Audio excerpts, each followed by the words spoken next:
Unit 5 Social Life in Ancient India.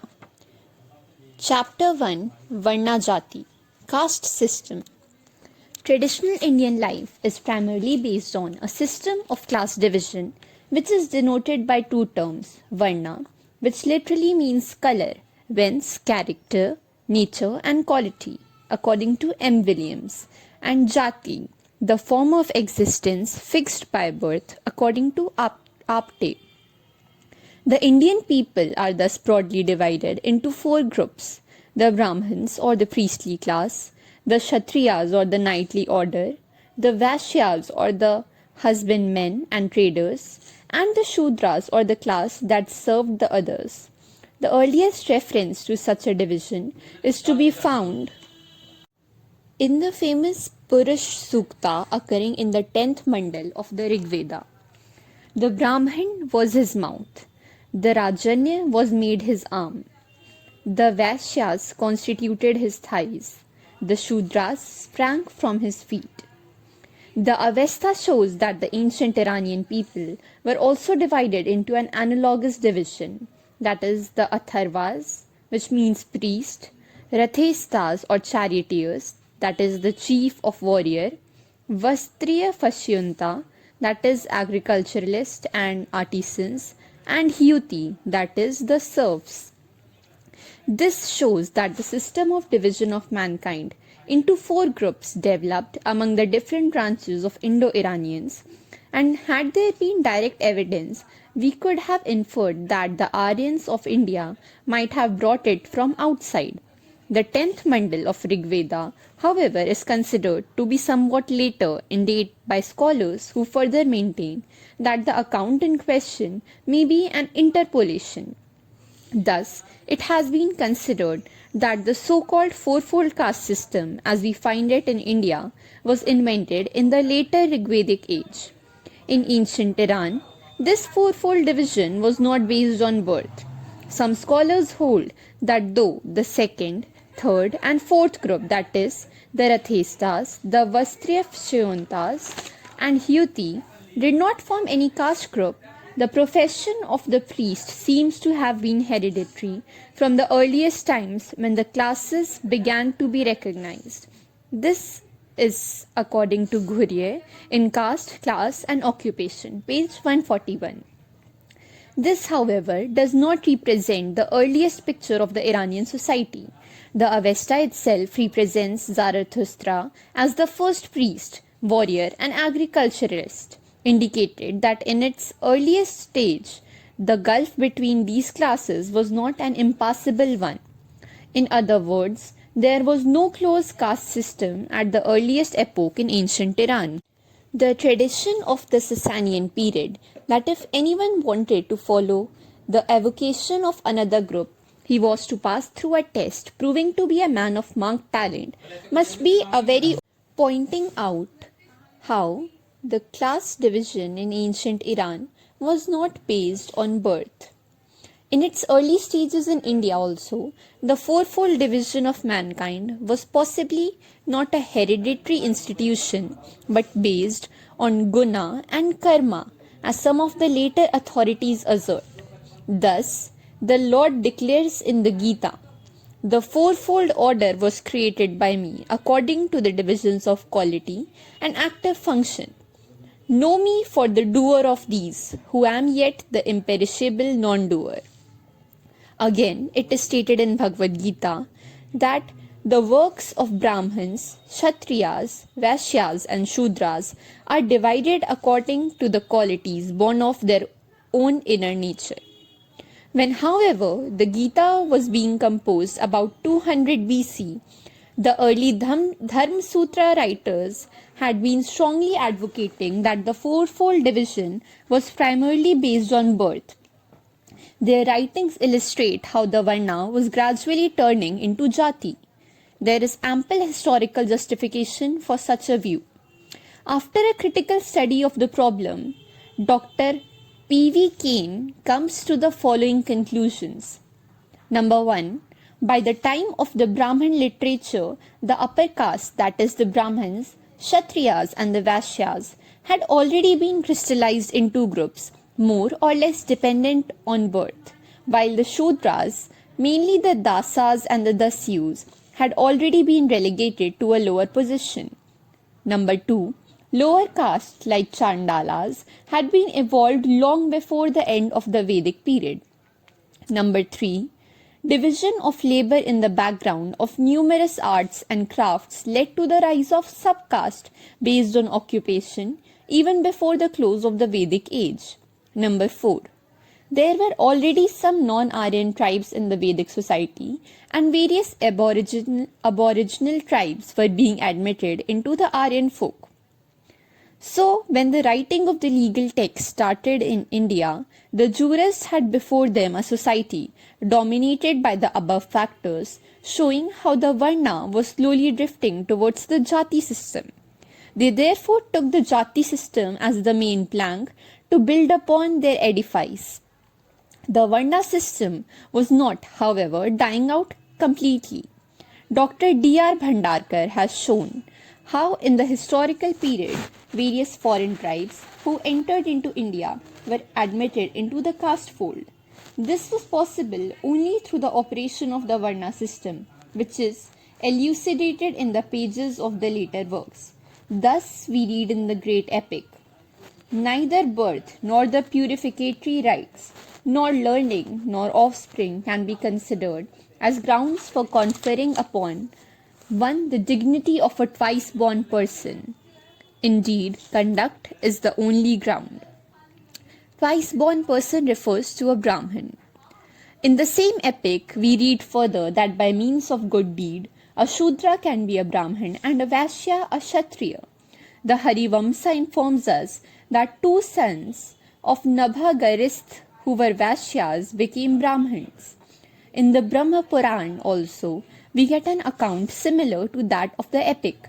Thus, we find that both the Varna and Jati theories were operating simultaneously in the ancient period. The Mimamsakas, however, criticized the Varna theory with all arguments at their command. Kumarila Bhatta holds that if vritti or action be the cause of determining one's Varna, then one and same man could be a Brahmin when performing a good deed and a Shudra when doing a bad one, and thus there would be no fixity of caste. Similarly, when a man would be found to be performing an action that would give pain to a person as well as afford him relief, as in case of surgical operations, the person would come to be considered a Shudra and a Brahmin at one and the same time, which would be an absurdity. While upholding the Jati theory, he concludes that caste is signified by the cognition of the caste of parents. Whatever the Mimamsakas may hold, the fact is that both Jati and Varna theories had been operating in ancient India, as proved by the evidences given above. Yajnavalkyaka's account of the caste system is rather an abridged one, consisting of 8 verses only, while Manu devotes a chapter of 130 verses for the same. A critical study of these 8 verses would show that he sounds many new tunes and differs in many respects from the accounts of the early writers of the legal text and the Arthashastra of Kautilya. Our contention will be clearer in the discussion that follows. The short account may be subdivided thus: A. An account of equal caste, that is Sajati. B. Enumeration of the mixed castes, that is Anuloms, Pratiloms and miscellaneous caste. C. Methods bringing change of caste. After stating in verse 10 that there are 4 Varnas, the Brahmins, Kshatriyas, Vaishyas and Shudras, Yajnavalkya asserts, by men of the same Varna and women of the same Varna are born Sajati, that is sons of equal Varna. In blameless marriages, sons are begotten, continuing the line. This definition differs materially from that given by Kautilya and Bodhyan, who maintain that sons begotten by one on women of the next lower caste should also be considered to be Savarnas. On the Anantraputra, Manu observes, sons begotten by twice-born men on wives of the next lower caste they declared to be similar to their fathers, but blamed on account of the fault inherent in their mothers. Though some of the later commentators interpret the account to mean that Manu does not accord the status of Sajati to such persons, the language shows that the sage is really somewhat vague on the point, while Yajnavalkya is very clear. Evidently, in the pre-Christian age, when the Dharma Sutras and the Arthashastras were composed, such issues inherited the caste of their father. But about 200 AD, when the Manu Samhita was composed, their compositions had degraded a little, and this degradation became complete during the time of Yajnavalkya. Even in the earlier period, it may be noted that the Sajati status was not given to an offspring of a Vaishya by a Shudra wife.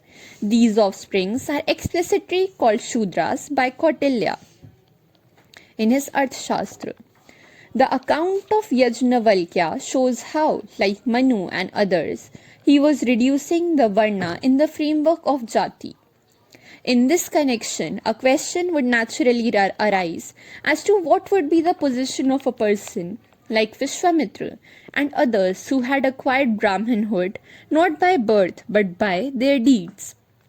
As we have already seen, the Harivamsa refers to Nabhagaristha's two sons who were Vaisyas but later on became Brahmins.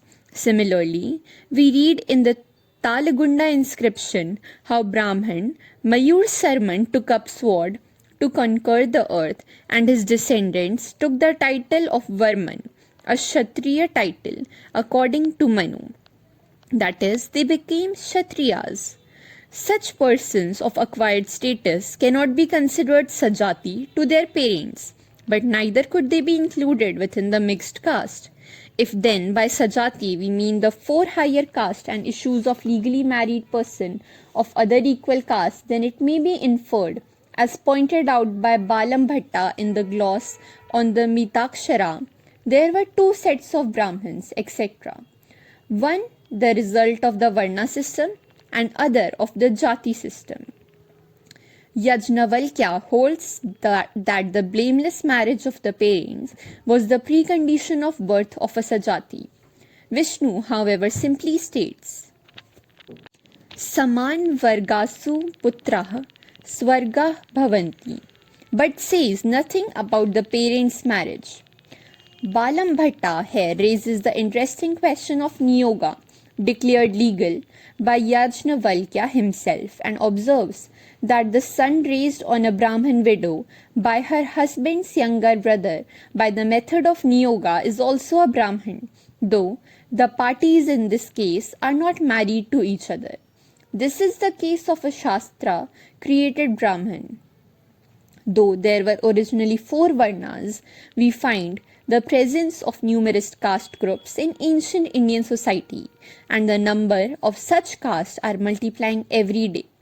The earlier census reports show the existence of at least 3,000 castes, rigidly exclusive in marriage and dining, and each claiming superiority over the others. Anthropologists think that this multiplicity is due to the following factors. A. The rise of various functional groups that acquired hereditary characters and followed the laws of endogamy and exogamy. Example, carpenters, potters, goldsmiths, blacksmiths, etc. B. The rise of race caste occupied by the entrance of tribal groups in the Brahminical society. C. The emergence of sectarian caste, example the Lingayats and Vaishnav caste in Maharashtra, etc. And D. Other factors, example migration, crossbreeding, etc. It is difficult to determine whether there was any sectarian caste before or during the time of Yajnavalkya. The other three processes of such a rise of mixed caste began, as we have already seen, in the later Vedic age, and the Brahminical jurist invented the theory of Anulom and Pratilom sons, or jatis, to adjust these factors. Among such jurists, Manu has dealt with the problem very elaborately in chapter 10 of his book, while Yajnavalkya devotes only 5 verses in which we find the presence of 3 factors: the occupational caste, the tribal caste, and the crossbreeds. Yajnavalkya enumerates 6 subcastes: Mudravasikta, Ambasta, Nisada, Mahisya Ugra, and Karna as anuloms, that is, born of parents where fathers belong to the higher and the mother to the lower caste or Varna. From a Brahmin with the daughters of Kshatriya is born the Murdha Vasikta, with the daughter of a Vaishya and Ambastha, and with the daughter of a Shudra, a Nisada or Parsava. From a Kshatriya with the daughters of a Vaisya and with the daughter of Sudra are born respectively a Mahisya and an Ugra, while from a Vaisya with the daughter of Sudra is born a Karna. Manu also refers to 6 Anulom caste but actually names 3 only: Ambastha, Nisada, and Ugra. Manu's enumeration of only 3 names clearly show that he was not sure, as it has already been stated before, regarding the status of issue of a man of higher caste with a woman of the immediate next order. Yajnavalkya does not say anything explicitly regarding the social status of these Anulom subcaste, but simply remarks that the Anuloms are to be known as Sat or good, in contrast with the Pratiloms who are Asat or bad. It may be noted here that Yajnavalkya gives a new definition of Savarna, differing from the accounts of his predecessors. The Anulom caste enumerated by him should be regarded as different from the Anuloms of the earlier days. Another interpretation is also possible. This difference may reflect the customs prevalent in different regions of India, and Yajnavalkya remained silent regarding the status of the Anuloms, as he did not want to disturb the current customs of the land. P.V. Kane thinks that when Yajnavalkya states that the Anuloms are Sat, it is meant that they are entitled to samskaras. Now, according to Yajnavalkya, from a Brahmin with the daughter of Shudra is born a Nishada or Parsava, and if he is entitled to samskara, then it would show that the Anuloms got the status of their fathers. Kane has pointed out that Dharmashastra writers maintain 3 different views on the subject. The first view is that if a male of any Varna married a female of the Varna immediately after it, the progeny belonged to the Varna of the father. The second view is that progeny of Anulom unions is in status lower than the father but higher than the mother.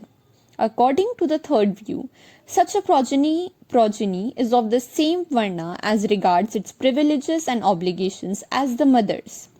This third view is followed by Vijnaneshwar in commenting on the statement of Yajnavalkya. A critical study of the above names yields interesting results. Ambastha, Nisada, Mahisya, and Ugra are the designations of different tribes of un-Aryan origin, and the above accounts show therefore that they have not only entered into Brahmanical society but have gained some status as well, as they are called Sat. The Ambasthas lived in western Punjab and are mentioned in Mahabharat along with the Civis and the Yodhayas. In the geography of Ptolemy, the tribe is located to the east of Paropamsidae. J. Zuliski has shown how various Austroasiatic tribes lived in this region, and it is not unlikely that the Ambasthas also belong to the same stock. That the tribe was gradually coming under the Aryan influence is proved by the Ambastha Sutta, in which an Ambastha is called a Brahmin, while in the Jatakas 4:363 also they are represented as belonging to the same caste. Dr. Rai Chaudhary points out that in later times the Ambasthas are found in southeastern India near the Mekala range and also in Bihar and Bengal. It may be noted that even after they migrated from their original home, they settled outside the Madhya Desh, which was the citadel of the Orthodox culture. Thus, already during the time of the early Dharmasutra writers, they had gained the status of the Brahmins, but evidently their status was not so high as that of the Brahmins of the Madhya Desa. Hence, the myth was invented that they were progeny of the Brahmin father and Vaisya mother. Manu regards them as higher than the Vaisyas but lower than the Brahmins. But Yajnavalkya appears to have accorded them a somewhat higher status, though inferior to the Sajatis or the full-fledged Brahmins. The Nishadas also were an Austroasiatic tribe of rude culture and lived outside the Aryan Dome. According to Manu, they are mentioned in the Sataryudriya litany of the Yajurveda, showing how they were gradually coming into contact with the Aryan culture. R.P. Chand points out that in the Pensivasma Brahman, the performer of the Visvajit sacrifice is required to live for 3 days among the Nishadas, while in the Strota Sutra of Katyayan and in the Mimamsa Sutra of Jaimini, Vedic texts are referred to which prescribe that Brahmin priests should make chiefs, who were Nishadas by descent, offer certain sacrifices. In the Junagadh inscription of 150 AD, Rudradaman is described to have conquered the Nishada country. It has been pointed out that at the time of the epics and the Puranas, the Nishadas seem to have had their dwellings among the mountains that form the boundary of Jhalwar and Khandesh in the Vindhya and the Satpura ranges. And this is proved by the Mahabharata, which refers to a Nishada Rashtra in the region of Saraswati and the western Vindhyas, not very far from the Paripatra or Pariyatra. The Dharmashastra writers give them the appellation of Parsava, which Manu explains as meaning a living corpse. Some of the commentators have pointed out that the second name Parsava is added in order to distinguish this Nishad from the other Nishad, who is a Pratilom and subsists by catching fish.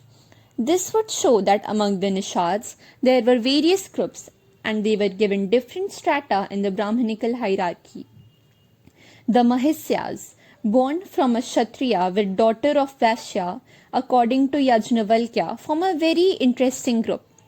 The Brahma Vaivarta Puran states that from such a union is born a Kaivarta. This shows that the Mahisyas were identical with the Kaivartas. Manu does not mention the Mahisyas but speaks of the Kaivartas. A Nisada begets on the same a Margava or Dasa, who subsist by working as boatmen and whom the inhabitants of Aryavart called a Kaivarta. We thus find a confusion regarding the origin of the Kaivartas, but in any case they themselves claim that they are Mahisyas. At the present times they are found in Assam and the Howrah and the Midnapur district of West Bengal. Such manuscripts of the Vayu Puran state that King Vishwafani or Vishwafurji, who ruled in Magadh just before the rise of Guptas, brought the Kaivartas into prominence. At a later period, they engineered a revolution in Bengal. The Ugras are a tribal caste in Bengal, living mainly in the Burdwan and Birbhum districts. Kane points out that according to Sahyadri Khanda and Sudra Kamlakara, an Ugra is called Rajput, while according to the Jati Vivek, he is called Ravut. In ancient times, the tribe possibly lived in North Bihar, for in a passage of the Sutra Kratang, the Ugras, the Bhogas, the Ashwakas and the Kaurvas are associated with the Jnatris and the Lichavis as subjects of the same rulers and members of the same assembly. The Angutaranyaka too refers to the close connection of the Ugras with Vaisali or Vaishali, the capital of the Vajjian Confederation. Yajnavalkya speaks of the 6 subcaste, Sut, Vaidehaka, Chandala, Magadha, Satara and Ayogava as Pratiloms, that is born of parents where father belongs to the lower and the mother to the higher caste or Varna. The account runs thus: from a Kshatriya with a Brahmin girl is born a Suta, from a Vaishya a Vaidehika, while from a Shudra, a Chandala who is outside the pale of all religion. From a Vaishya with a Kshatriya girl is born a Magadha, and from a Shudra a Satara, while from a Sudra with a Vaishya girl and a Yogava. Gautam, Kautilya and Manu give the same account. Vashisht names 5, Chandal, Suta and 3 new names, Antyavasai, Ramaka and Pukasa. In the above account of Yajnavalkya again, we find 2 tribal names, Vaidehika and Magad. The Vaidehikas or the people of Videha and the Magads or the people of Magad are quite well-known tribes playing important parts in the history of ancient India. Janak, the king of Videhans, is treated with respect in the ancient lore. So it is difficult to understand why the Vaidehikas are classed among the low caste. Evidently, at a later period they fell from their high culture. For as Manu says, the service of women was their chief occupation, and the commentators explain that they were mainly connected with the office of guardians in the harem. The Magadhans, who inhabited Patna and Gaya districts of Bihar, were not evidently wholly Brahmanized. Pargaitar has suggested that it was in this country the Aryans possibly mingled with a body of invaders who evidently came from the east by sea, though this view has not been favored by later writers. The Rigveda account of Kekata, identified with Magad, and its chieftain named Pramganda shows that it was inhabited by an un-Aryan tribe. The Brahmins who settled there at later period were not held in high esteem, as the expression Brahmavandhu Magadh shows. Thus, the Magadhan people appear to have at its highest stratum a level of Brahminical culture, beneath which were un-Aryan or un-Brahminical layers. Yajnavalkya makes the following interesting statement. By a man of the Mahisya class on a woman of the Karna class is begotten Rathkara. He has this single statement on the subcaste other than the Anuloms and the Pratiloms. Vijnaneshwar states in his Mitakshara that this much, the solitary mention of Rathkara, has been said merely by the way of illustration. The number of castes produced by the intermixture of various castes of crossbreed is infinite, and it is impossible to enumerate them all. The fiction of Anulom, Pratilom and miscellaneous caste will be apparent if we make a comparative study of the early law books. Let us take the example of Rathkara, the chariot maker, clearly an occupational caste like the Sutas and others, while Yajnavalkya makes Rathkara and Anulom doubtly mixed in the Bodhyan Dharma Sutra. He is the offspring of a Vaisya and a Sudra woman, that is, an Anulom simply. Similarly, while Manu states that too, the Sutas belongs to the management of horses and chariots, the great epic states that they are the attendants of the Brahmins and the Kshatriyas. Again, while Yajnavalkya and the others state that a Yogava is an offspring of a Shudra male and a Vaishya female, the Bodhyan Dharma Sutra holds that he rises from the union of a Vaishya male and a Kshatriya female. We need not multiply such examples. Manu observes, these races or subcaste, which originate in confusion of the caste and have been described according to their fathers and mothers, may be known by their occupations, whether they can. The statement is interesting as showing how the Varna theory was working at the bottom of the Jati system of the Dharmashastra writers, or in other words, how the Dharmashastra writers were trying to convert Varna into Jati. Indian caste doctrine, as enunciated by Yajnavalkya and other Dharmashastra writers, had thus 2 aims in view: to absorb the tribal elements in the Brahmanical society and to keep the occupational groups in their proper perspective. Occupational caste like Sut, Rathkara and others played an important part in which the social life, and hence they naturally posed a problem with the jurist. Kautilya makes the following interesting observation on this point. A Vaishya becomes a Rathkara, a chariot maker. By profession, members of this caste shall marry among themselves, and in customs and avocations they shall follow their ancestors. They may either become Shudras or any other lower caste excepting Chandala. This shows that the ancient jurists were eager, on one hand, to keep the professional caste strictly within the sphere of their respective activities, and on the other, to allow some of them to have the status of a Shudra. Yajnavalkya and other Dharmashastra writers, however, were not prepared to make such a concession of their social position.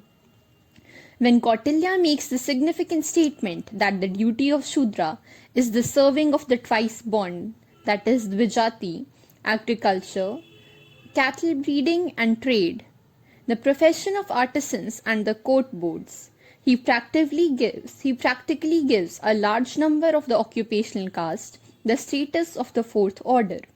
A study of accounts of Yajnavalkya set in the background of the early Dharma Sutras and the Manusmriti gives some interesting historical facts. Thus, Gautam, the earliest of the Dharma Sutra writers, according to Kane, states that the Yavanas or Greeks were the offsprings of a Kshatriya father and a Shudra mother, denoting thereby that they were Anuloms, inferior to the Shudras. But Manu states, in consequence of the omission of the sacred rites and of their not consulting Brahmins, the following tribes of Kshatriya have gradually sunk in this world to the condition of Shudras, which include the Pondrakas, the Kodas, the Dravidas, the Kambojas, the Yavanas, the Sakas, the Paradas, the Pehlavas, the Sinas, the Kiratas, and the Daradas. This account shows that since the time of Gautam, the Yavanas, along with some other tribes, have risen in social status. Yajnavalkya does not speak of the Yavanas at all, and if we may hazard any conclusion from this silence, it will not possibly a case of argumentum excellentiae, as we have additional evidences to support our conjecture. In his Foreign Elements in Hindu Population, Dr. D.R. Bhandarkar has shown how the Yavanas, Sakas, etc. became part and parcel of the Brahmanical society, and how they acquired even honorable position. The great epic throws much light on this point. Thus speaking of the Saka Dweep, that is the land of Sakas, eloquent tribute is paid to the tribe, and it is stated that the fourfold division of the people, that is Chaturvarnyam, is also prevalent in the land.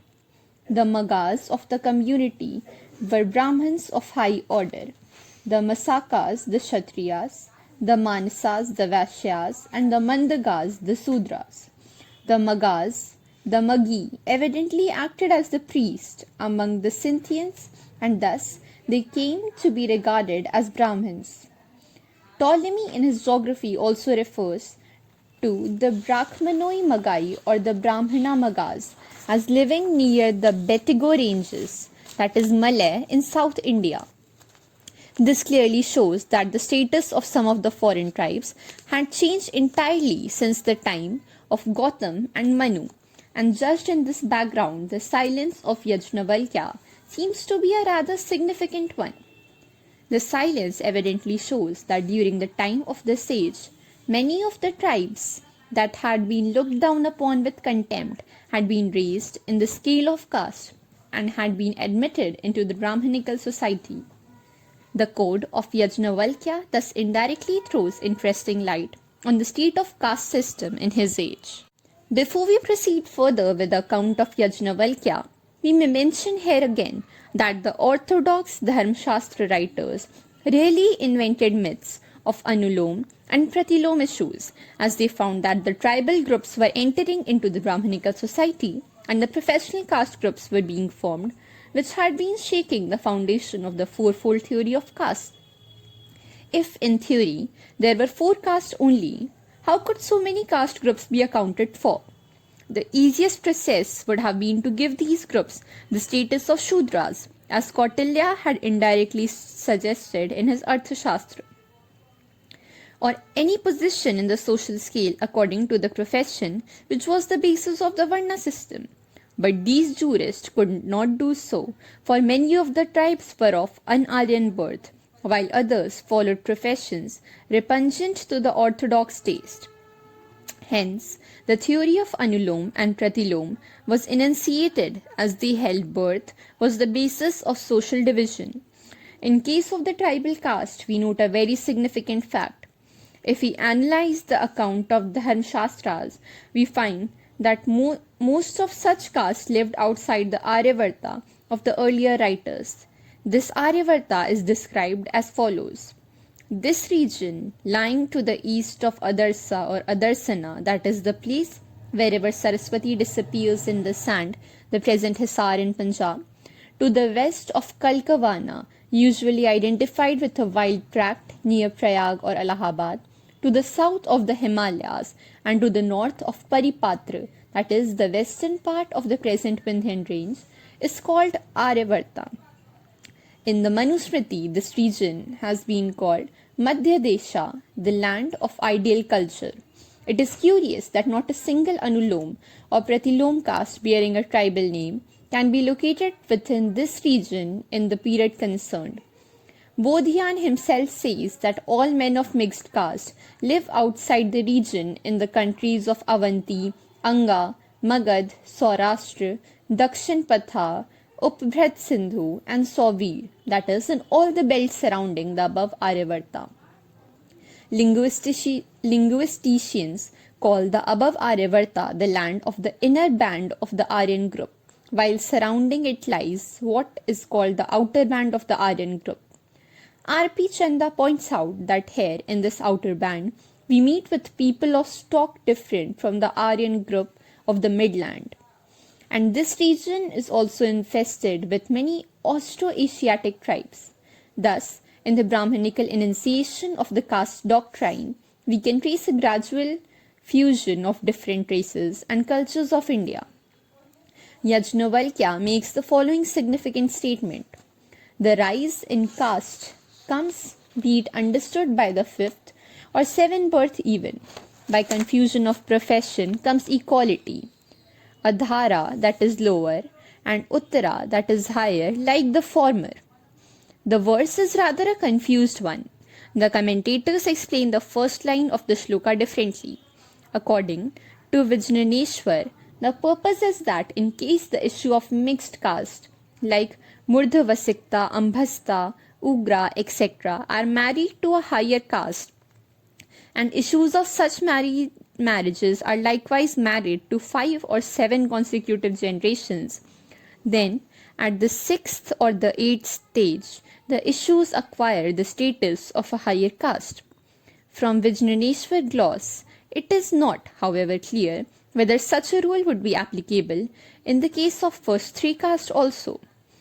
Vishwaroopacharya, in his Bal Krida commentary, seems to convey such an idea when he states, Jatvukasho Chargo Takarsh Kshatriyaspi Brahmanam Prapti. Vijneshwara, of course, says such is to be understood in other cases also, which may cover the issue in question. The next statement of Yajnavalkya, that by confusion of professions comes equality, is interpreted as meaning that when a member of a higher caste follows the profession of a lower caste, then in the 5th or 7th generation, the issue gets the caste or the jati, the profession of which he follows. But such an interpretation by Vijneshwara appears to be halfway one. There is nothing in the text to mean, unless we construe the term Vyatve to refer to the other term Utkarsha, that a member of the lower caste will not similarly attain higher status. Again, there is no certainty that Yajnavalkya makes the precondition of several generations for attaining in such cases higher or lower status. There is at least nothing in the language of the text that would directly warrant such a conclusion. It is apparent that Yajnavalkya has stated here 2 different conditions for the change of caste. We may now compare his statement with what the previous Dharmashastra writers say on this subject. Thus, Gautam observes, in the 7th generation men obtain a change of caste. either being raised to a higher one or being degraded to a lower one. Manu states, if a female of the caste sprung from a Brahmin and a Shudra female bear children to one of the highest caste, the inferior tribe attains the highest caste within the 7th generation. Thus, a Shudra attains the rank of Brahmin, and in similar manner, a Brahmin sinks to the level of a Shudra. But know that it is the same with the offspring of a Kshatriya or a Vaishya. Though the above account agrees in principles with the observation of Yajnavalkya, there is nevertheless a point of difference. Yajnavalkya simply speaks of the rise of caste, evidently through marriage in the 5th or the 7th. Manu and Gautam maintain the contrary case also, that is, by such a process, degradation was also possible if a female of higher caste is married to a lower caste, and the progeny of such marriages are likewise married through 7 consecutive generations. Apstamba, on the other hand, maintains that change of caste is only possible in the next birth by means of actions of the present one. In successive births, men of the lower caste are born in the next higher one if they have fulfilled their duties. In successive births, men of the higher caste are born in the next lower one if they neglect their duties. According to Apstamba, Gautam and Manu speak of 7 births or generations for the change of caste, while Yajnavalkya speaks of 5 or 7. Vijneshwara gives the following note. In the 7th or 5th, and by the use of word api, which means even in the text, is to be known 6th also. The higher the position of the father and the mother, the gloss shows, the lesser would be the number of generations. The Bodhyan Dharma Sutra makes a very interesting rule. If a Nishad, the son of Brahman from a Shudra wife, marries a Nishadi, and this goes on continuously, then the 5th generation becomes free of the taint of Shudra status. He can have Upnayan performed for him, and his son, 6th from the original Nishada pair, can have a Vedic sacrifice performed for him. This account is perhaps a unique one in the whole range of the early Dharma literature, prescribing the status of a Shudra for an Anulom and enjoining that if they are in their prescribed path, they could be a Dvij, that is Brahman, in the 5th generation. Such a liberal attitude we do not find in the account of Yajnavalkya, who, however, is more liberal than Manu and others. Manu is absolutely silent regarding the rise in the status of caste when the original parents are Anuloms. Yajnavalkya completes his sloka on the following subject with the expression Purdvaya Bharotara, Udhra lower and Uttara higher like the former. Vijneshwara points out that by the expression Adhar and Uttar etc., the intermixture of pure caste with hybrids and double hybrids is meant. Now the word Purvavat, like the former, with the expression Adhortara evidently shows that such hybrids and the double hybrids could attain Jatyukarsh in the manner prescribed before. This is the simple meaning of the verse, whatever else may be implied in it by the commentators. This shows that on Jatyuksara, Yajnavalkya maintains a liberal view. The liberal attitude of the sage is further illustrated when he finds that he allows a Shudra Chandrayan penance, which had been so long open only to the twice born, and enjoins respect to be shown to him when gifted with knowledge, and allows trade to him.